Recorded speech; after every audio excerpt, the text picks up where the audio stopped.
Alright everyone, I'm going to be showing you how to use pivot tables and use the histogram function on the analysis ToolPak.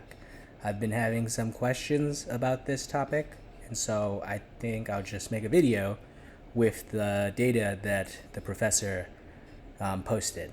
So here we have GPA and we have gender. So the first way to do it is we're going to use the analysis ToolPak. So if you go to data, you go to data analysis, you have the option to do a histogram. Choose that option, and then you're going to have to define some ranges. We're going to start off by simply defining the input range, which is the GPA. So I'm going to drag it from A2 all the way down to A72. Okay?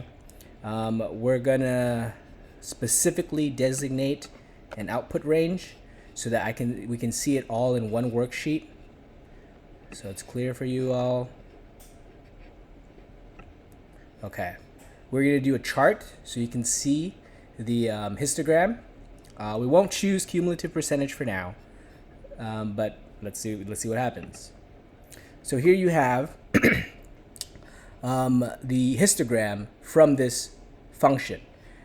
This function created its own bins. How many bins are there? There's 1, 2, 3, 4, 5, 6, 7, 8. 8 bins, right? So this time, the analysis did the bins by itself, and it came up with 8 bins. Some of you, for some reason, I don't know why, when you do it, you might come out with 4 bins. You might come out with 5 bins. I don't know how many bins you're going to come out with, but it's random. So you can set your own bins. And how do you set your own bins? Well, that's what the lecture was about. We take the minimum, which is 2 point, here, we can sort it so that you can see. So if you choose column A, column B, and you go home, you go to editing, you can choose sort and filter. You can do custom sort. You can choose sort by GPA, and we will do smallest to largest. So here we see the lowest is 2.3. And the highest GPA is 4.0. 4.0. Okay. And so now we want to subtract the maximum from the minimum, 4, minus 2.3. Oh, sorry. Add an equal. So that's 1.7, right? So all the data falls in that kind of variance, that range. So variance is the wrong term. Never mind. Take that away. Take that out of your heads. So we're going to take that. We're going to divide it by the number of bins we want. I think the number of bins Dr. Lazarte wanted on the Excel assignment was 8, right? If I'm wrong, you can just adjust the bin accordingly. So we're going to take that number, divide it by 8, and this is the width, I guess, of every bin.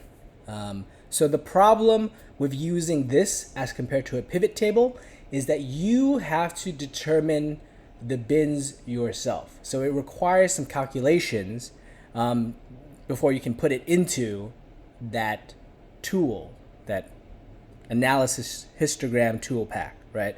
And so now that you have this value, you can begin to do that. We're going to take our various lowest value, 2.3. We're going to add that value that we've divided by 8.2125. And we get 2.5125. And so we're just going to do this all the way until we get up to 4.0, right? You can just use that cell, use this cell,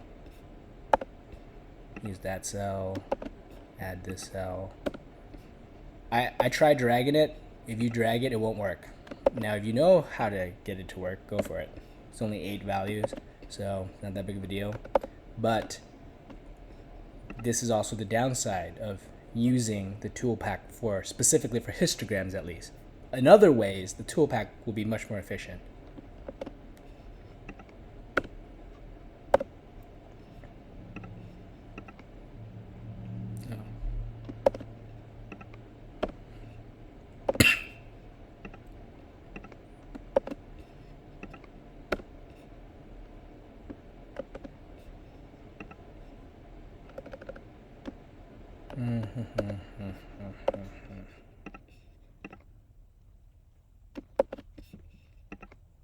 All right.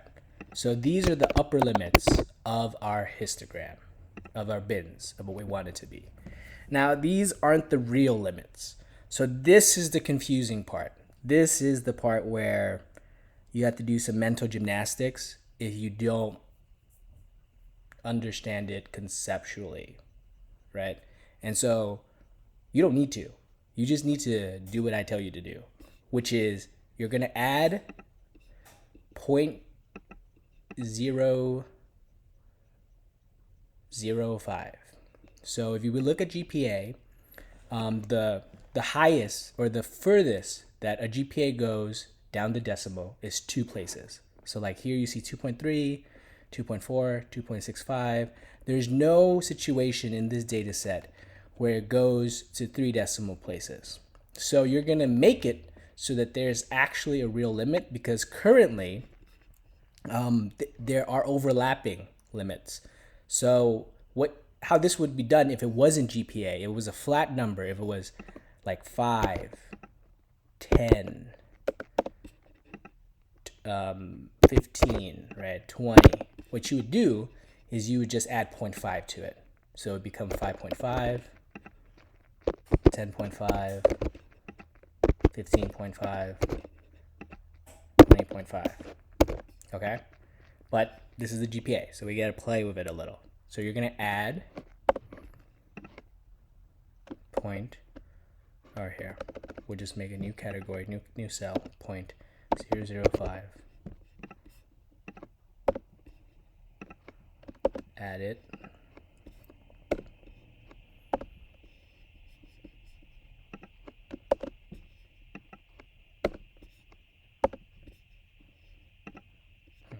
I wonder if this will work, since I'm not going referencing up the column. No, that didn't work. No, did it? No, it did work. No, it didn't work. Yeah, forget it. Okay. So, again, we just do this monotonous thing, which is to add 0.005 so that it could be a real limit.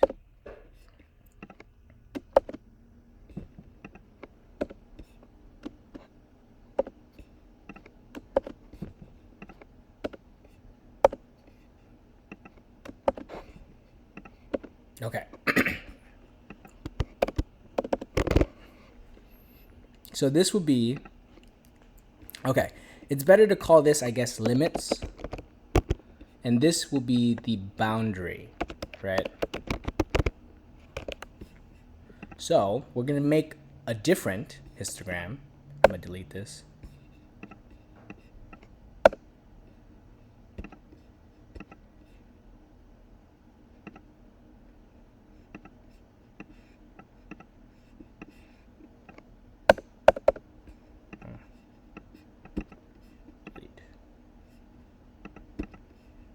Alright, whatever. So I deleted it. So now we're going to do the same thing again. Well, okay. Before we do that, I will also add an extra step. This is just so that when you make the histogram and you fine tune the histogram, it'll look better, right? It'll look like it'll make more sense. So we're gonna find the midpoints between, well, Okay, never mind. I'll show you when that happens. You'll see what happens right now. So we're going to go again to the data, data analysis, histogram. We're going to choose the input range. Input range is the same. We don't have to change it.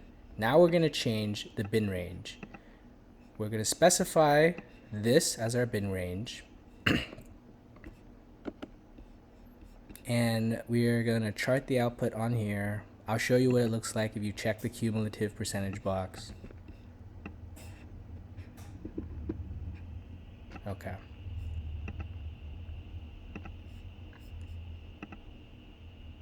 Oh.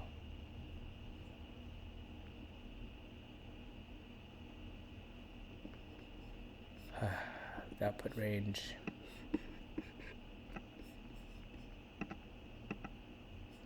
Bin range. But the bin range isn't empty. Okay. Here. Probably just didn't get it. Okay. There we go. So here we see our frequencies, right? Our first bin is from 2.3 to 2.5175. Our second bin right here is 2.5175 to 2.173. Wait, that's not true. This is the center point. So we're going to make this histogram bigger so you can see what's going on. So you're going to click on these bars. You're going to choose, so if you double click on the bars, you're going to see it pop up to format data series. You're going to go to series options. You're going to change the gap width to 0%. This will make it, you know, like touch each other. This is how histogram should look. And this is the frequency count, and this is the cumulative percentage, right? So what that means is this category, 5 people, got 2.51, or I guess you round up, 2.52 or lower, and that equals to 7.04% of the class. If you go up, that means those who got 2.73 or lower make up 12.48%. So they added these two values. So 5 people from this category, 4 people from this category, makes it a total of 12.68% for this entire category, right? So 2.73 and lower. I know some of you aren't fully understanding cumulative percentage, but think of it as it's counting everything before it. So as you're going down this list, everyone who has a 3.37 GPA or lower, that's why the percentage is so high, right? And so this is one way of making the histogram. Now we could do a bunch of things to make it look prettier because these numbers don't make sense right now, and they don't make sense because they're not really that number.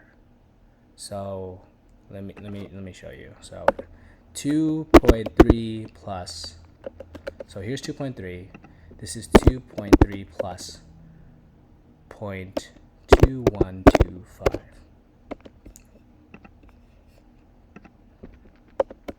Right? And so this value right here, right, we just added 0.5 and we got 2.5175.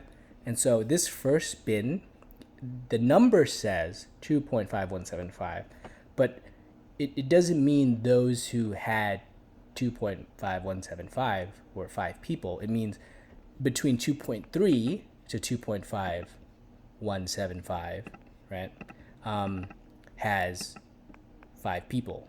And so you wouldn't be able to see that on the histogram. And that's what makes it hard to conceptually see. Now, we can change it to make it more visually appealing by determining the midpoints of the histogram. But I haven't seen him mention that on the PowerPoint. So if you want to know how to do that, come to me. And what you would basically do is you would add these two values. You're going to divide it by half. You're going to post like retroactively change these values so that each value here is going to be the center of each interval, right? And so that would make more logical sense, and it would make the histogram make more logical sense. But he never specified to do this, so you don't have to do this.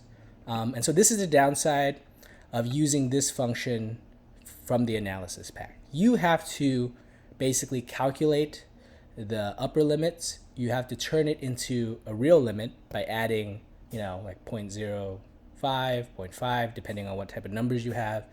And there, you get your histogram. The other way that he showed you how to do is going to be through the analysis ToolPak. The pivot table. So we can highlight columns A and B. We go to Insert, Tables, Pivot Table. We're going to select our range. Sure, let's select both of them. Into existing worksheet. Let's just choose this wide area. Okay. So you're going to take GPA. You're going to drag it down to rows. You're going to take GPA again. You're going to drag it down to values. You're going to do this again. Drag it down to values again. In the PowerPoint, you'll see that he wanted you to have basically 4 columns, right? So we're going to drag GPA 4 times.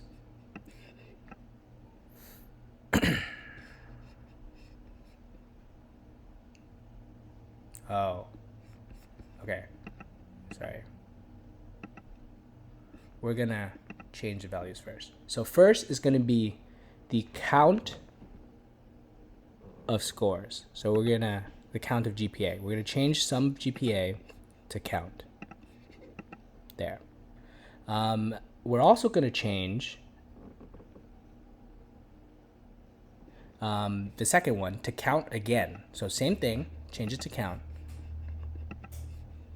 But when you change it to count this time, you're going to show it as a percentage. So you're going to go to show data as, and you're going to show it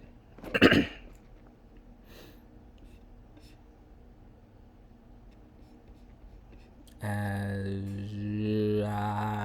percent of grand total. That makes the most sense. Okay, percent of grand total. Okay.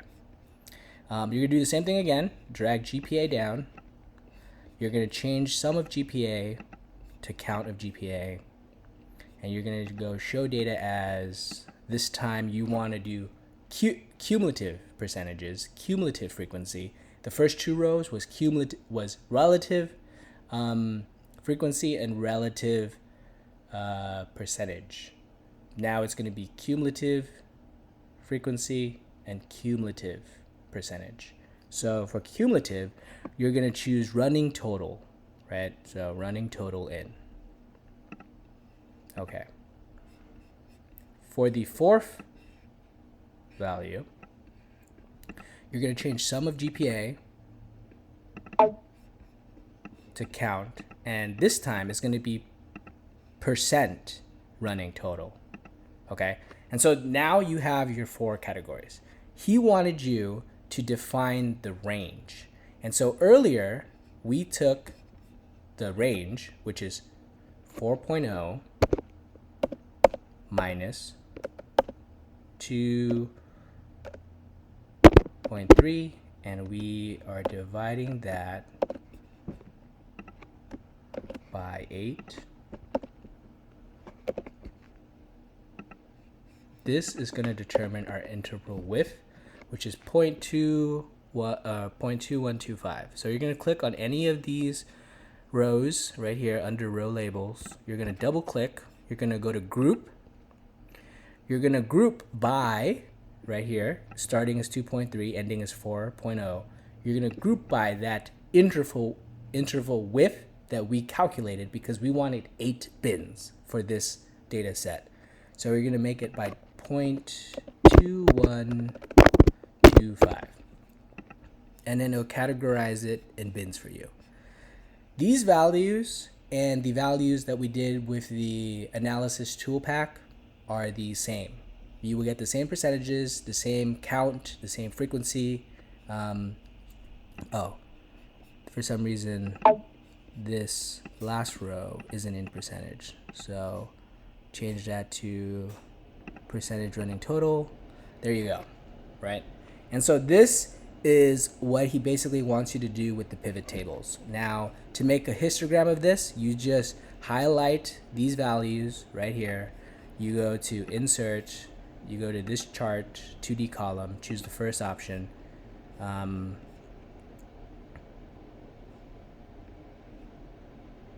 freak.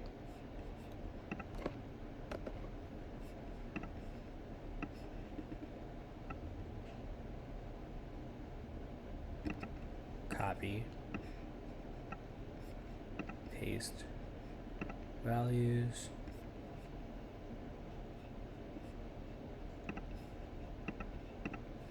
Yeah, and there's the same histogram that we got earlier.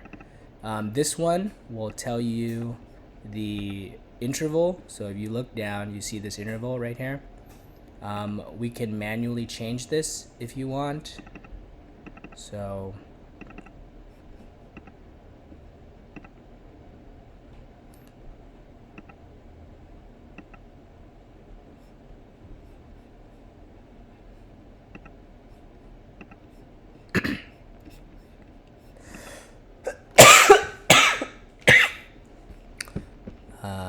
wait, no, I'm not gonna show you how to change it. You don't need to know how to do that. But if you want to, come to my office hours and I'll show you how to change it.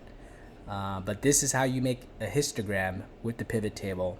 And the other way was how you make a histogram with the histogram function on the analysis ToolPak. And that is it. If you have any questions, email me. And you know my office hours. So good luck.